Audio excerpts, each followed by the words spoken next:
Students, इस video में हम स्टैटिक एंड वेक्टर कैलकुलस का जो 2023 का पेपर हुआ है उसका सॉल्यूशन करेंगे इस वीडियो सीरीज़ में। ये पहला वीडियो है जिसमें मैं 5th क्वेश्चन करवाने जा रही हूँ, मतलब सी सेक्शन का फर्स्ट क्वेश्चन। 5th ए और 5th बी दोनों पार्ट करवाऊँगी। जस्ट इसके बाद नेक्स्ट दूसरी वीडियो आएगी जिसमें 6th क्वेश्चन पूरा करवाऊँगी, देन 7th 8th, फिर 1st 2nd 3rd 4th। ठीक है, तो सबसे पहले उन्होंने बोला है 5th क्वेश्चन में डिफाइन करो solenoidal and irrotational vector, show that vector field given by, जो है वो इरोटेशनल है लेकिन सोलेनोइडल नहीं है। सोलेनोइडल का मतलब होता है जिसका डाइवर्जेंस वेक्टर का 0 हो, उस वेक्टर को सोलेनोइडल बोलते हैं। मतलब डाइवर्जेंस का मतलब डेल डॉट वी, ठीक है। और इरोटेशनल वेक्टर मतलब जिसका कर्ल 0 हो, तो मतलब कर्ल 0 हो मतलब डेल क्रॉस वी, ठीक है।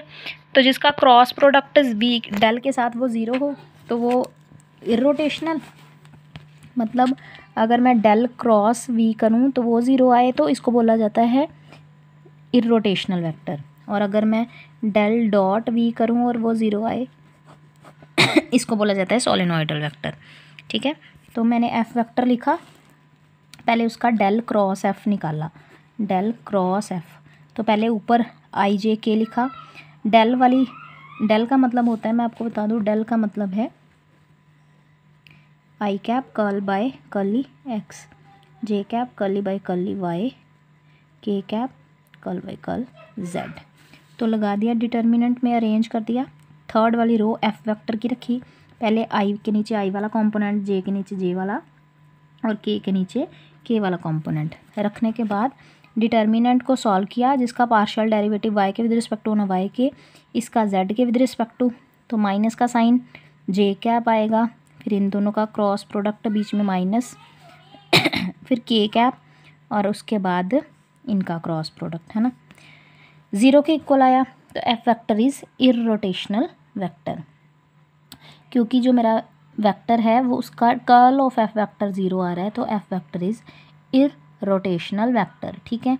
डाइवर्जेंस ऑफ एफ वेक्टर मतलब डेल डॉट एफ, पहले मैंने डेल, ये वाला डेल डॉट किसके साथ करना है, एफ वेक्टर के साथ। तो एफ वेक्टर के साथ जब इन दोनों का डॉट प्रोडक्ट करवाऊंगी तो आई वाला आई के साथ मल्टीप्लाई होगा, जे वाला जे के साथ, के वाला के साथ, आई जे के 1 बन जाएंगे, और कर्ल बाय कर्ल एक्स होगा इसका, कर्ली बाय कर्ली वाई होगा इसका, जेड के विद रिस्पेक्ट टू पार्शियल होगा इसका। तो पार्शियल डेरिवेटिव करके, पार्शियल में जैसे कि एक्स का डेरिवेटिव करना है तो जेड और वाई को कांस्टेंट रखूँगी, तो कांस्टेंट की डिफ्रेंसिएशन 0 हो जाएगी। वाई के विद रिस्पेक्ट टू करना है तो वाई की 1 हो जाएगी, 2 एज इट इज़, इसकी 0, इसकी भी 0। जेड के विद रिस्पेक्ट टू करना है तो 2x आ जाएगा अकेला, है ना। तो इस तरह से सॉल्व होगा। तो F vector is not solenoidal, क्योंकि एफ वेक्टर मेरा 0 के डेल डॉट एफ जो है वो 0 के इक्वल नहीं आया। इसके बाद नेक्स्ट क्वेश्चन है 5th बी। नेक्स्ट है 5th बी, बिल्कुल इजी क्वेश्चन है। उन्होंने ये वेक्टर इंटीग्रेशन में से डाला गया है। उन्होंने बोला एफ वेक्टर दिया और मुझे इवेल्युएट करने के लिए बोला गया है F dot D R vector का कर्व के अलॉन्ग इंटीग्रेशन करना है, 0 0 0 से 1 1 1 पॉइंट तक पाथ। और किस तरह से चल रहा है, एक्स की वैल्यू टी है, वाई टी स्क्वायर है, जेड टी क्यूब है, कर्व दी हुई है मुझे। आर वेक्टर होता है एक्स आई कैप वाई जे कैप जेड के कैप, बीच में साइन प्लस का होता है, स्टैंडर्ड रिजल्ट है। एक्स की जगह पे मैंने टी पुट कर दिया, वाई की जगह पे टी स्क्वायर और जेड की जगह पे टी क्यूब। क्योंकि सिंगल इंटीग्रेशन है कर्व के अलॉन्ग तो एक ही वेरिएबल होना चाहिए, एक्स वाई जेड 3 वेरिएबल नहीं, किसी एक वेरिएबल में होना चाहिए। तो मतलब वो किस में हो गया, तो सारा मैंने एक टी में कन्वर्ट कर लिया। टी में कन्वर्ट करने के बाद एफ वेक्टर भी टी में कन्वर्ट हो जाएगा, क्योंकि जहाँ एफ वेक्टर है उस सब जगह पे एक्स है तो टी पुट कर दूंगी, वाई है तो टी स्क्वायर, जेड है तो टी क्यूब पुट कर दूंगी क्योंकि गिवन है मुझे वैल्यूज़। फिर F dot D R vector कर दूंगी ये एफ वेक्टर है, तो डी आर कैसे निकलेगा, आर की डिफ्रेंसिएशन करके with respect to T, T की 1 आ गई, टी स्क्वायर की 2t आ गई, टी क्यूब की 3t स्क्वायर आ गई, साथ में dt लिख दिया। अब डी आर और एफ वेक्टर दोनों का डॉट प्रोडक्ट करवाऊंगी, आई वाला आई के साथ, जे वाला जे और के के साथ, लेकिन आई जे के नहीं लिखे जाएंगे क्योंकि वो तो 1 हो जाएंगे डॉट प्रोडक्ट के कारण।